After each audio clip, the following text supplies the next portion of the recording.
Bonjour à tous. Alors aujourd'hui, je vais vous parler d'un petit moment d'intimité. On me demande souvent pourquoi j'ai choisi ce pseudo, Aletheia Estia, d'où il vient, pourquoi ce pseudo, quel sens il a. Et je vais vous raconter un petit peu son histoire.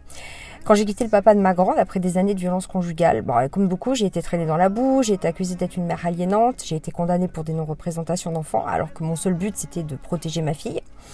Et quand je suis partie, que j'ai trouvé la force de le quitter, j'avais besoin d'aide, j'avais besoin de parler de mon histoire, j'avais besoin de déverser toutes ces années de souffrance.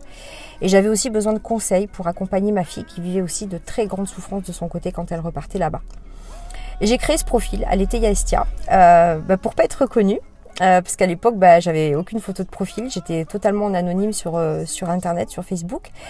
Mon ex me traquait de partout, il me harcelait, il transformait tous mes propos, il les amplifiait, il les utilisait. Alors, clairement, c'était l'enfer à vivre. Et du coup, j'ai cherché un pseudo, quelque chose qui faisait sens pour moi. Et un jour, je me penchais sur la mythologie grecque. L'association en fait, de ces deux mots, ça m'est apparu comme une évidence. Ce pseudo, pour moi, ça avait un sens profond. Aletheia, c'est le concept de philosophie grecque. Qui a, je résume, la force de vérité. Et pour moi, c'était que justice soit faite, que la vérité soit enfin entendue. Associée à Estia, qui, elle, c'est la divinité du feu sacré, de la famille, de la protection de la famille. Donc l'association des deux avait un sens réel pour moi profond. C'était une sorte de prière païenne, c'était « je vous en prie, que la vérité éclate enfin et surtout protéger mon enfant ». Mon but, c'était de pouvoir parler en fait sur les groupes sans qu'on m'identifie.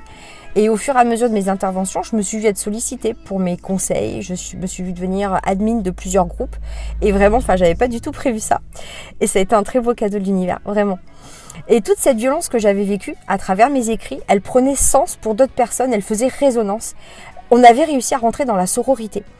Et aujourd'hui, je reçois tellement d'amour de mes accompagnés. Alors la plupart, par souci d'anonymat, elles ne se prononcent pas sur les réseaux. Mais des gens aussi qui me suivent, de vous toutes ici, de vous tous.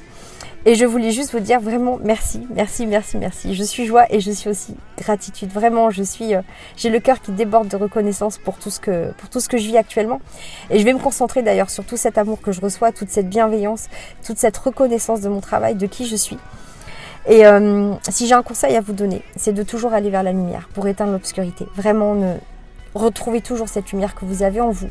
C'est pourquoi d'ailleurs ils nous ont choisi. Donc cette lumière, ne l'éteignez pas. Ne leur faites pas ce plaisir. Et je suis très heureuse de lancer ces masterclass justement pour cet été, pour pouvoir vous soutenir, pour que je puisse vous partager mon parcours, pour que vous ayez un espace de parole, que je puisse vous donner des clés. Et surtout, ce que j'aimerais, c'est vous donner de belles énergies. Je vous attends nombreuses demain soir à 19h30 pour vous partager plus en détail mon parcours, pour vous soutenir dans ces 2 mois à venir qui, je le sais, vont être très compliqués. Et je vous embrasse très fort à toutes. Chou doudou.